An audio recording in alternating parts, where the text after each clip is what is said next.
शिक्षा के क्षेत्र में उनकी दूसरी महत्वपूर्ण उपलब्धि लाहौर का डीएवी कॉलेज रहा। उन्होंने इस कॉलेज के तब के भारत के बेहतरीन शिक्षा के केंद्र में तब्दील कर दिया। यह कॉलेज उन युवाओं के लिए तो वरदान साबित हुआ जिन्होंने असहयोग आंदोलन के दौरान अंग्रेजों द्वारा संचालित कॉलेजों को धता बता दिया था। डीएवी कॉलेज ने उनमें से अधिकांश की शिक्षा की व्यवस्था की। भारतीय राष्ट्रीय कांग्रेस से जुड़ना लाला जी के जीवन की सबसे महत्वपूर्ण घटना थी। 1888 में कांग्रेस का वार्षिक अधिवेशन इलाहाबाद में हुआ और यह पहला अवसर था जब लाला लाजपत राय को इस संगठन से जुड़ने का अवसर मिला। अपने शुरुआती दिनों में ही उन्होंने एक उत्साही कार्यकर्ता के तौर पर कांग्रेस में पहचान बनानी शुरू कर दी। धीरे धीरे वे कांग्रेस के पंजाब प्रांत के सर्वमान्य प्रतिनिधि मान लिए गए। 1906 में उनको कांग्रेस ने गोपालकृष्ण के साथ गए शिष्टमंडल का सदस्य बनाया। संगठन में उनके बढ़ते कद का यह परिचायक बनी। कांग्रेस में उनके विचारों के कारण उठापटक प्रारंभ हुई। वे बाल गंगाधर तिलक और विपिन चंद्र पाल के अलावा तीसरे नेता थे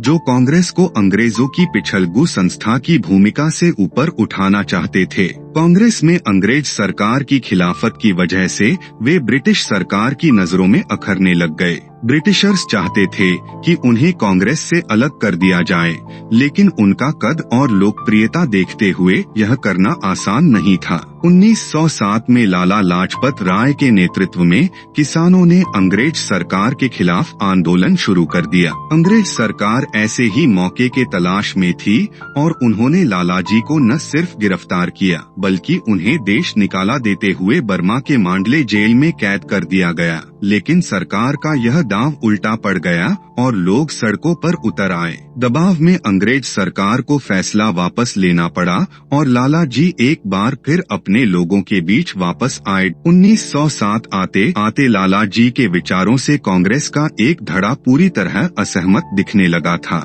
लाला जी को उस गरम दल का हिस्सा माना जाने लगा था जो अंग्रेज सरकार से लड़कर पूर्ण स्वराज लेना चाहती थी। इस पूर्ण स्वराज को अमेरिकी स्वतंत्रता संग्राम और प्रथम विश्व युद्ध से बल मिला और लालाजी भारत में एनी बेसेंट के साथ होम रूल के मुख्य वक्ता बनकर सामने आए। जलियांवाला बाग कांड ने उनमें अंग्रेज सरकार के खिलाफ और ज्यादा असंतोष भर दिया। इसी बीच कांग्रेस में महात्मा गांधी का प्रादुर्भाव हो चुका था और अंतर्राष्ट्रीय पटल पर गांधी स्थापित हो चुके थे। 1920 में गांधी द्वारा चलाए गए असहयोग आंदोलन में उन्होंने बढ़ चढ़कर हिस्सा लिया। उन्हें गिरफ्तार कर लिया गया, लेकिन तबीयत बिगड़ जाने पर उन्हें रिहा कर दिया गया। इसी बीच उनके संबंध लगातार कांग्रेस से बिगड़ते रहे और 1924 में उन्होंने कांग्रेस छोड़कर स्वराज पार्टी में शामिल हुए और केंद्रीय असेंबली के सदस्य चुने गए। यहाँ भी जल्दी ही उनका मन उचट गया और उन्होंने नेशनलिस्ट पार्टी का गठन किया